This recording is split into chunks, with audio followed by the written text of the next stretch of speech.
The gatekeeper of India stock market is going public.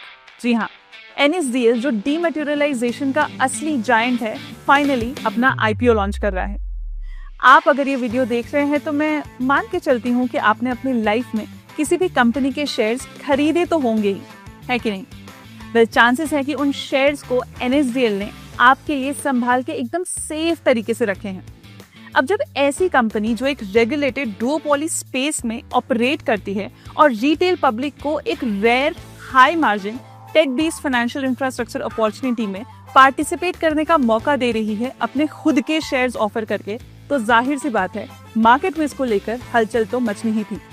दोस्तों, 4012 करोड़ का ये मच अवेटेड IPO जो 100% ऑफर फॉर सेल है, 30 जुलाई 2025 को ओपन होगा ₹760 to 800 पर शेयर के प्राइस बैंड के साथ। और आज के हमारे इस IPO रिव्यू सीरीज का ये वीडियो इंडिया के कैपिटल मार्केट्स के एक पिलर के ऊपर होने जा रहा है। इससे इंटरेस्टिंग और क्या हो सकता है? इस सीरीज के थ्रू हम आपको हर बड़े IPO के पीछे की कहानी, उसका बिजनेस मॉडल, उसका फाइनेंशियल स्नैपशॉट, उसकी स्ट्रेंथ, रिस्क्स और वैल्यूएशंस को एकदम सिंपल शब्दों में समझाएंगे। तो चलिए शुरू करते हैं और समझते हैं NSDL के बारे में कि आखिर ये कंपनी कैसे बनी, हमारे वाइब्रेंट स्टॉक मार्केट का बैकबोन। हर साल एक कहानी जरूर वायरल होती है। किसी बेटे ने पुरानी फाइल्स में कुछ पेपर शेयर सर्टिफिकेट्स ढूंढ निकाले और शॉक हो गया। 1 लाख के शेयर्स आज 80 करोड़ के बन चुके हैं। लेकिन सोचो, अगर ये सर्टिफिकेट्स कभी मिलते ही नहीं, मार्केट के रिकॉर्ड्स में ये पैसा कभी अपडेट ही ना होता। इसी प्रॉब्लम को परमानेंटली सॉल्व करने के लिए NSDL बना।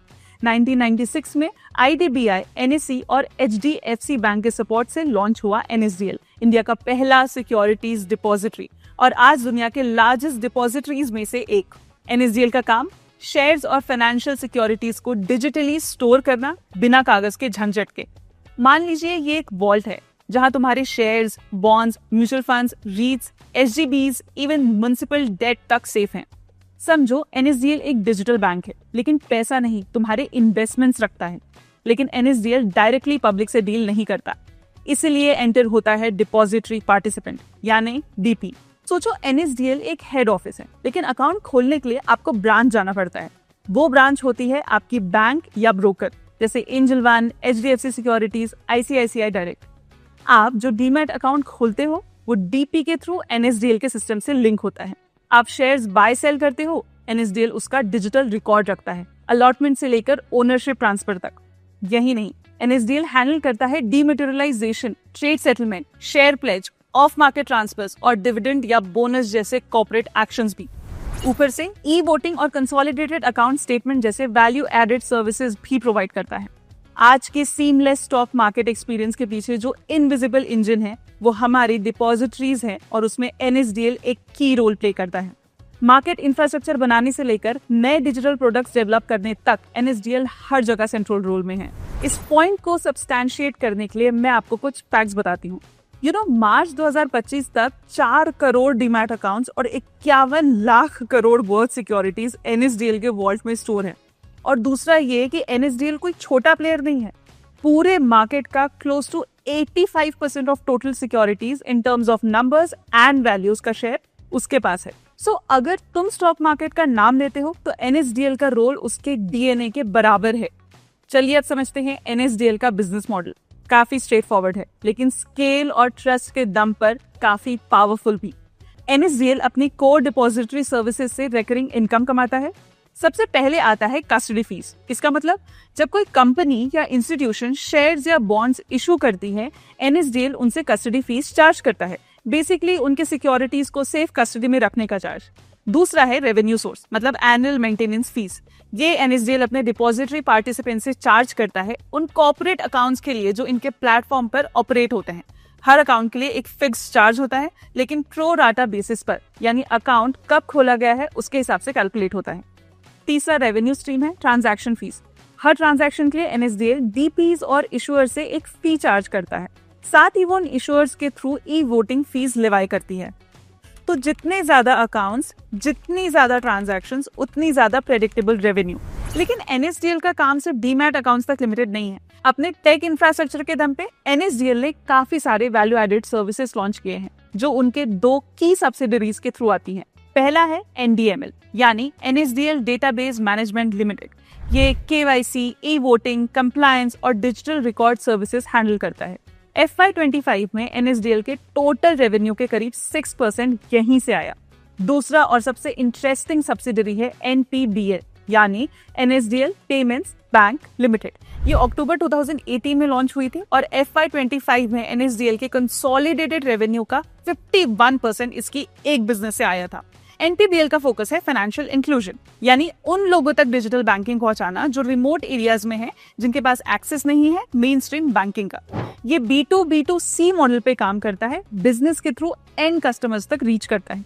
इसके ऑफरिंग्स में आते हैं domestic money transfers, savings account, micro ATMs, Aadhaar enabled payment systems, prepaid cards, UPI, POS terminals और थर्ड पार्टी प्रोडक्ट्स जैसे इंश्योरेंस और म्यूचुअल फंड्स। यानी NSDL अब सिर्फ एक डिपॉजिटरी नहीं बल्कि एक full stack financial infra platform बन चुका है। और अगर एक वर्ड में NSDL को डिफाइन करना है तो वो है स्केल। मार्च 2025 तक NSDL के पास 3.94 करोड़ एक्टिव डीमैट अकाउंट्स हैं जो 294 डिपॉजिटरी पार्टिसिपेंट्स के थ्रू ऑपरेट हो रहे हैं। इंडिया के 99.34% पिन कोड्स में NSDL के अकाउंट होल्डर्स हैं और 194 कंट्रीज में प्रेजेंस है। और एक इंटरेस्टिंग चीज, FY25 के दौरान रोजाना एवरेज 15,320 नए डीमैट अकाउंट्स ओपन हुए।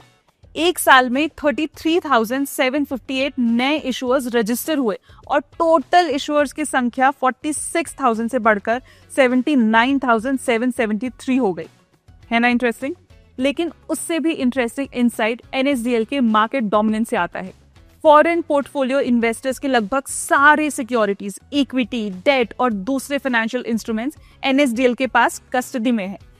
NRI एसेट्स में NSDL का शेयर 85% से भी ज्यादा है, 4.7 लाख करोड़। और इंडिविजुअल NRI और HUF अकाउंट्स मिलाकर NSDL के पास 70.17 लाख करोड़ के कस्टडी एसेट्स हैं, जो मार्केट का लगभग 68% है। और अगर डीमैटेरियलाइज्ड डेट सिक्योरिटीज की बात करें तो NSDL का मार्केट शेयर ऑलमोस्ट 97% है। और ये लीडरशिप सिर्फ एक फाइनेंशियल ईयर का ट्रेंड नहीं है। पिछले 3 साल में NSDL ने अपना टैली हर सेगमेंट में कंसिस्टेंटली इंप्रूव किया है, चाहे वो इशुअर्स हो, DPs हो, कस्टडी वैल्यू हो या डीमैट अकाउंट्स। तो इन सारे नंबर से एक बात क्लियरली समझ आती है, NSDL के पास स्केल भी है, ट्रस्ट भी है और एक डीपली एम्बेडेड इंफ्रा स्टेटस भी। लेकिन क्या ये डोमिनेंस सस्टेन हो पाएगी? वो समझने के लिए हमें देखना होगा इंडस्ट्री का लैंडस्केप कैसा है और आगे की ग्रोथ अपॉर्चुनिटी कितनी बड़ी है। चलिए अब उस एंगल को एक्सप्लोर करते हैं। FY25 स्टॉक मार्केट्स के लिए एक रिकॉर्ड ब्रेकिंग साल रहा। इंडिया की total market capitalization rupees 410.9 lakh crore तक पहुंच गई और पिछले 5 साल में मार्केट ने 30% एनुअलाइज ग्रोथ डिलीवर किया है। भाई बुल रन का इम्पैक्ट तो क्लियरली विजिबल है। इसी बुल रन के पैरेलल भारत में डीमैट अकाउंट्स का भी एक्सप्लोजन हुआ है। 2014 से 2025 तक डीमैट अकाउंट्स 21.94% CAGR से ग्रो हुए हैं और आज 19.24 करोड़ डीमैट अकाउंट्स एक्टिव हैं। यानी रिटेल भारत अब कैपिटल मार्केट्स को सिर्फ न्यूज में नहीं देख रहा, एक्टिवली पार्टिसिपेट कर रहा है। लेकिन ये सब एक स्ट्रक्चरल रीजन की वजह से पॉसिबल हुआ है। डिस्काउंट ब्रोकर्स का massive rise, angel one, Zerodha, grow, Upstox जैसे फिनटेक लेड ब्रोकर्स ने रिटेल पार्टिसिपेशन को डेमोक्रेटाइज कर दिया है। Easy onboarding, low cost, full digital experience, इन्होंने एक नए इन्वेस्टर क्लास को ऑनबोर्ड किया है। आज एस्टिमेट है कि FY26 तक 70 to 72% एक्टिव ट्रेडिंग अकाउंट्स इन्हीं ब्रोकर्स के पास होंगे। FY19 से लेकर अब तक systematic investment plan SIP contributions लगभग 21% के रेट से ग्रो हुए हैं, जो दिखाता है कि लोग लॉन्ग टर्म वेल्थ क्रिएशन के लिए मार्केट्स को ज्यादा प्रेफर कर रहे हैं। अगर UPI का इम्पैक्ट भी ऐड करें तो इन दोनों के द्वारा लाया गया डिसरप्शन का एक रिपल इफेक्ट डिपॉजिटरीज पे भी पड़ा है। पर हिस्ट्री में झांके तो इंडिया का डिपॉजिटरी सिस्टम जो इस स्टेज पर है, उसे यहाँ तक आने में काफी इवॉल्व होना पड़ा। सिग्नेचर मिसमैचेस ट्रेडिंग एक हेडेक थी।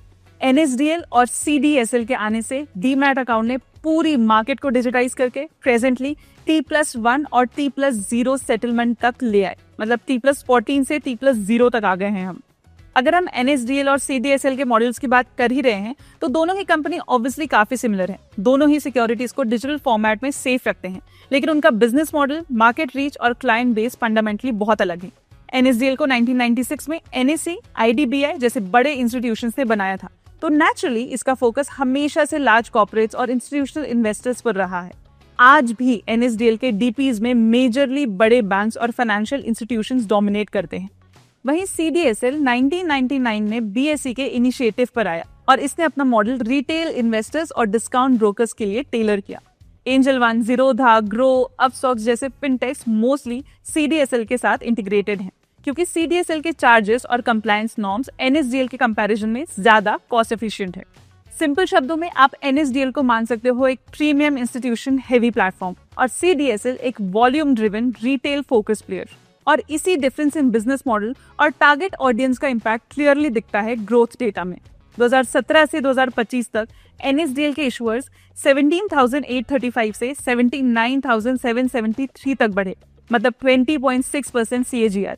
CDSL के इशुअर्स सेम पीरियड में 9,887 से 35,922 तक बढ़े, 17.5% CAGR। वैसे देखा जाए तो क्वांटिटी और वैल्यू ऑफ सिक्योरिटीज दोनों में NSDL लीड करता है। हालांकि जैसे हमने बताया, राइज ऑफ डिस्काउंट ब्रोकर्स एक बड़ा रोल प्ले कर रहा है CDSL के बिजनेस में, जहां वो year on year new investors accounts को अग्रेसिवली ऐड करते जा रहा है। वहीं NSDL इस रेस में पीछे ही होता जा रहा है। पर NSDL के पास एक एडवांटेज है, नॉन रिटेल क्लाइंट्स। जी हाँ, इंस्टीट्यूशंस, कॉर्पोरेट्स, फॉरेन इन्वेस्टर्स, इनके पोर्टफोलियोज बड़े होते हैं, रिस्क टेकिंग कैपेसिटीज हाई होती है और डाउन टर्न्स में भी ये स्टेबल रिटर्न बेस बनाए रखते हैं। और तो और बॉन्ड मार्केट, अनलिस्टेड स्पेस, यहाँ पर NSDL का डोमिनेंस क्लियरली दिखता है। अब इंडस्ट्री ट्रेंड्स और कॉम्पिटिटिव इंटेंसिटी समझ ली है, तो आइए अब देखते हैं इसका इम्पैक्ट NSDL के फाइनेंशियल स्टेटमेंट्स पर कैसा पड़ रहा है। आखिरकार एज इन्वेस्टर्स यही तो हमारा ब्रेड एंड बटर है। सबसे पहले बात करते हैं रेवेन्यू की। FY25 में NSDL का टोटल रेवेन्यू 1,535 करोड़ रहा, जो FY24 के 1,366 करोड़ से 12.4% ज्यादा था। मतलब ये बिजनेस कंफर्टेबली और स्टेबिलिटी के साथ डबल डिजिट ग्रोथ ट्रेजेक्टरी पर स्मूथली चल रहा है। इसका एबिटा भी काफी स्ट्रॉन्ग रहा। FY24 के 381 करोड़ से जंप करके 490 करोड़ तक पहुंच गया। एबिटा मार्जिन भी इंप्रूव होकर 25% के आसपास हो गया है, जो दिखाता है कि कंपनी की ऑपरेशनल एफिशिएंसी और स्केल दोनों इंप्रूव हो रहे हैं।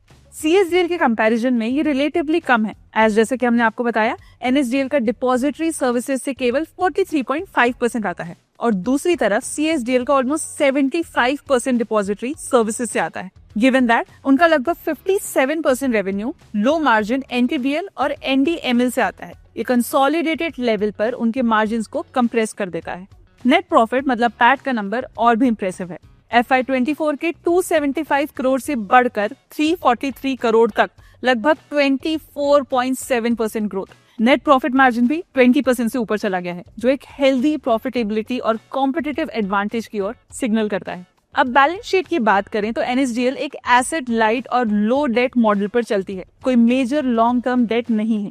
वर्किंग कैपिटल रिक्वायरमेंट भी लिमिटेड है, क्योंकि ये एक फी बेस्ड कैश रिच बिजनेस है, जहां रेगुलर इशूअर और DP पेमेंट से पैसा आते रहता है। कैश फ्लो फ्रॉम ऑपरेशंस भी स्ट्रॉन्ग है। FY24 में ही कंपनी ने 1000 करोड़ से ज्यादा कैश जनरेट किया, जो डिविडेंड पे आउट्स और डिजिटल इंफ्रास्ट्रक्चर में री इन्वेस्ट होने के काम आता है।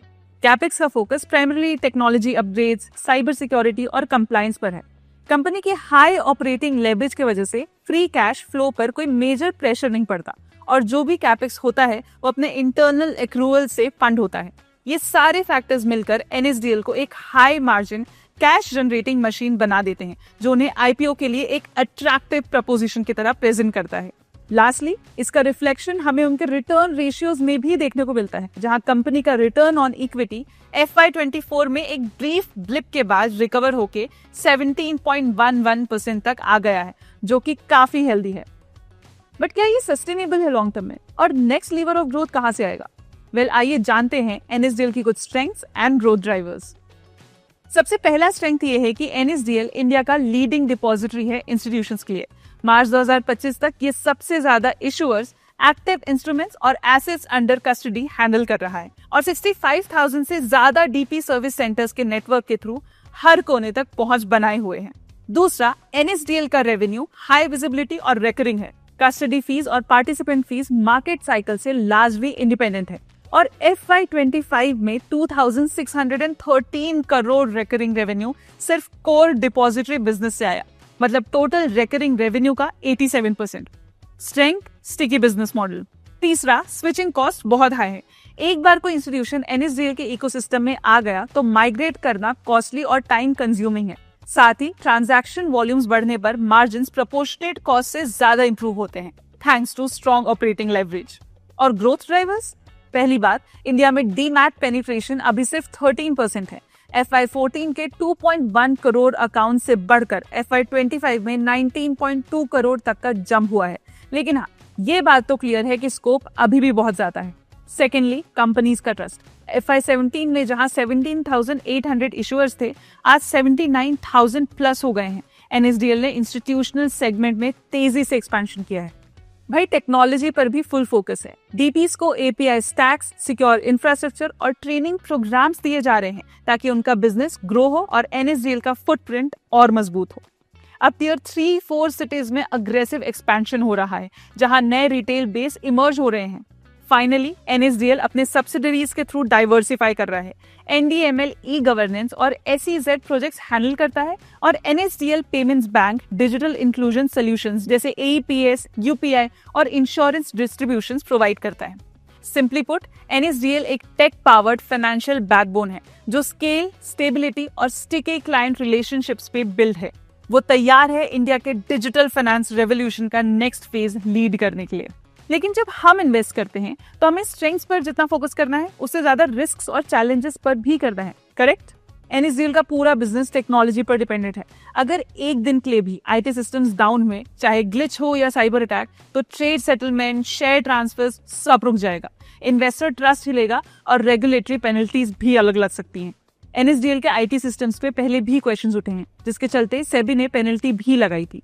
इसलिए 24/7 सिक्योर और रेजिलिएंट सिस्टम्स NSDL के लिए सर्वाइवल का सवाल है। दूसरा रिस्क है रेगुलेटरी ओवरहैंड। NSDL एक टाइटली रेगुलेटेड एंटिटी है। सेबी के गाइडलाइंस का स्मॉलेस्ट वायलेशन भी फाइनेंशियल और रेपुटेशनल हिट ला सकता है। पहले भी NSDL को नॉन कंप्लायंस पे वार्निंग लेटर्स मिल चुके हैं। साथ ही लीगल रिस्क्स भी हैं।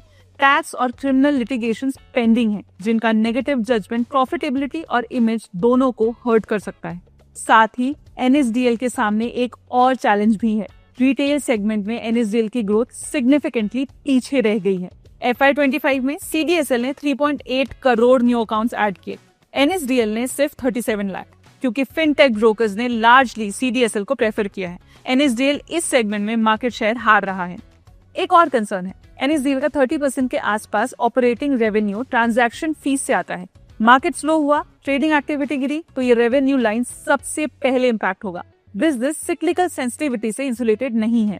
Lastly, subsidiary NPPL payments bank भी कंपनी के बिजनेस पर ड्रैग बन सकता है। FY25 में 720 करोड़ रेवेन्यू के बावजूद सिर्फ 3.6 करोड़ का operating profit, cost to income ratio 99% के आसपास और इंडस्ट्री वाइड परफॉर्मेंस भी वीक है। अगर ये ड्रैग करता रहा तो कोर बिजनेस के मार्जिन्स भी स्क्वीज होंगे। दोस्तों, NSDL ने अपना IPO का प्राइस बैंड 760 से 800 पर शेयर रखा है, जो इन्वेस्टर्स के लिए एक सरप्राइज मूव था। पर क्यों? क्योंकि just like HDB financial services, NSDL का ये प्राइस बैंड अनलिस्टेड मार्केट के लास्ट वैल्यूएशन से लगभग 22% डिस्काउंट पर है। सिर्फ इसी महीने NSDL का शेयर ग्रे मार्केट में 1025 के आसपास ट्रेड कर रहा था और जून 2025 में तो ये 1275 के पीक तक आ गया था। यानी कि IPO प्राइसिंग ग्रे मार्केट के कंपैरिजन में लगभग 20% गिर के आ गई है। अब वैल्यूएशन की बात करें तो अगर हम NSDL का अपर प्राइस बैंड 800 पकड़े तो इसका PE रेशियो अप्रॉक्स 46.6 टाइम्स बनता है। इसको अगर CDSL से कंपेयर करें, जो करंटली 68 टाइम्स PE पे ट्रेड कर रहा है, तो सरफेस लेवल पे NSDL थोड़ा सस्ता लगता है। लेकिन क्या ये कंपैरिजन फेयर है? जरूरी नहीं। CDSL ने लास्ट फ्यू इयर्स में मैसिव मार्केट शेयर गेन किया है, स्पेशली फिनटेक ब्रोकर्स के थ्रू, जहां ऑनबोर्डिंग और स्विचिंग दोनों ही काफी स्टिकी होते हैं। मतलब once a broker is on CDSL, shift करना मुश्किल होता है। इसके अलावा despite relatively lower revenues, CDSL consistently higher margins और बेटर अर्निंग्स विजिबिलिटी डिलीवर कर रहा है। तो हो सकता है कि मार्केट CDSL को प्रीमियम वैल्यूएशन इसलिए दे रहा हो। NSDL चीपर जरूर दिख रहा है ऑन हेडलाइन वैल्यूएशन, बट जब तक हम दोनों बिजनेसेस के स्ट्रक्चरल डायनामिक्स को कंसिडर नहीं करते, सिर्फ PE देख के अट्रैक्टिव बोलना फेयर नहीं होगा। बाकी मैट्रिक्स देखें तो NSDL का टोटल इनकम 15,350 करोड़ है, जो CDSL के 11,993 करोड़ से ज्यादा है। पैट भी 3,431 करोड़ के आसपास है, जो CDSL से कम है। पर NSDL का return on net worth 17.1% healthy है, बस CDSL के 29.9% से लोअर। पैट भी 3,431 करोड़ के आसपास है, जो CDSL से कम है, पर NSDL का return on net worth 17.1% healthy है, बस CDSL के 29.9% से लोअर। अब एक इंटरेस्टिंग पॉइंट पर बात करते हैं, क्यों CDSL का प्रॉफिट मार्जिन NSDL से ज्यादा है। रीजन ये है कि CDSL का बिजनेस मॉडल थोड़ा ज्यादा रिटेल डिपॉजिटरी हैवी है, मतलब उनका ज्यादा revenue directly retail demat account opening और मेंटेनेंस फीस से आता है, जो रेकरिंग नेचर का है और वॉल्यूम ड्रिवन है। रिटेल क्लाइंट्स के ज्यादा होने की वजह से उनका ट्रांजैक्शन बेस्ड इनकम स्टेडी रहता है, जो मार्जिन को पुश करता है। वहीं NSDL का फोकस इंस्टीट्यूशनल क्लाइंट्स पर ज्यादा है, जो स्टेबिलिटी लाता है, पर उनकी margin profile retail driven spike के कंपैरिजन में थोड़ी लोअर होती है। लेकिन जब कंसोलिडेटेड लेवल पर कंपेयर करते हैं तो NSDL अपनी सब्सिडरीज के थ्रू डाइवर्सिफाइड सर्विसेज प्रोवाइड करता है, जैसे e governance projects, SEZ automation, digital payments, Aadhaar enabled payment services etcetera. ये सब NSDL के टोटल रेवेन्यू बेस को ब्रॉडन कर देता है, लेकिन ये बिजनेसेस इनहेरेंटली लोअर मार्जिन होते हैं। इसीलिए NSDL का कंसोलिडेटेड मार्जिन CDSL के कंपैरिजन में थोड़ा कंप्रेस्ड लगता है, even though top line growth ज्यादा है। यानी कि NSDL टॉप लाइन में स्ट्रॉन्ग है, लेकिन प्रॉफिट मार्जिन्स और RONW थोड़ा CDSL से पीछे है। लगता है कि NSDL रिटेल इन्वेस्टर्स के लिए कुछ वैल्यू टेबल पर रखना चाहता है। पर क्या आपको इस IPO को सब्सक्राइब करना चाहिए? पर पहले जानते हैं इस मच अवेटेड IPO के रिलेटेड कुछ इंपॉर्टेंट इन्फॉर्मेशन। दोस्तों, NSDL का IPO 30 जुलाई को खुलेगा और 1 अगस्त 2025 को बंद होगा। और जैसा कि बताया, प्राइस बैंड 760 से 800 पर शेयर रखा गया है। IPO का बेसिस ऑफ अलॉटमेंट 4 अगस्त को फाइनलाइज होगा और शेयर्स के टेंटेटिव लिस्टिंग 6 अगस्त को BSE पर होगी। ये एक 100% ऑफर फॉर सेल इशू है, जिसके थ्रू कंपनी 4011 करोड़ रेज करेगी। यानी यहाँ कोई फ्रेश इशू कंपोनेंट नहीं है, सिर्फ एग्जिस्टिंग शेयर होल्डर्स अपना स्टेक बेच रहे हैं। दिलचस्पी की बात यह है कि यहाँ पर 2 रुपए पर ली गई बेट अब 800 पर बेची जा रही है। NSDL का 4000 करोड़ का IPO अपनी अर्ली इन्वेस्टर्स जैसे SBI, IDBI बैंक और NSE को जबरदस्त विनर्स बना रहा है। कुछ गेन्स तो 39,900% तक के हैं। व्यूअर्स को एक चीज और ध्यान देनी चाहिए इस IPO को एनालाइज करने में कि ये एग्जिट सिर्फ प्रॉफिट बुकिंग नहीं है। सेबी के रूल्स के हिसाब से ITBI और NSE जैसे बड़े शेयर होल्डर्स को अपना स्टेक 15% के नीचे लाना जरूरी है, इसलिए ये OFS एक रेगुलेटरी कंप्लायंस और स्ट्रेटेजिक मूव दोनों है। तो फ्रेंड्स, NSDL का IPO एक रेयर फाइनेंशियल इंफ्रास्ट्रक्चर कंपनी में इन्वेस्टमेंट का मौका है, एक ऐसी कंपनी जो इंडिया के कैपिटल मार्केट्स की बैकबोन है। हाँ, ये 100% OFS है, पर वैल्यूएशन और बिजनेस फंडामेंटल्स को देखते हुए ये एक IPO है जो डेफिनेटली क्लोजली ट्रैक करना चाहिए। ये हमारी IPO रिव्यू सीरीज की पहली वीडियो थी। अगर आपको ये एनालिसिस पसंद आया हो तो लाइक, शेयर और सब्सक्राइब जरूर करें। आपका ओपिनियन क्या है? क्या आप NSDL IPO में अप्लाई करोगे या आपको CDSL का बिजनेस ज्यादा बेटर लगता है? कमेंट्स में बताना ना भूलें। Investments in securities market are subject to market risks. Read all the related documents carefully before investing.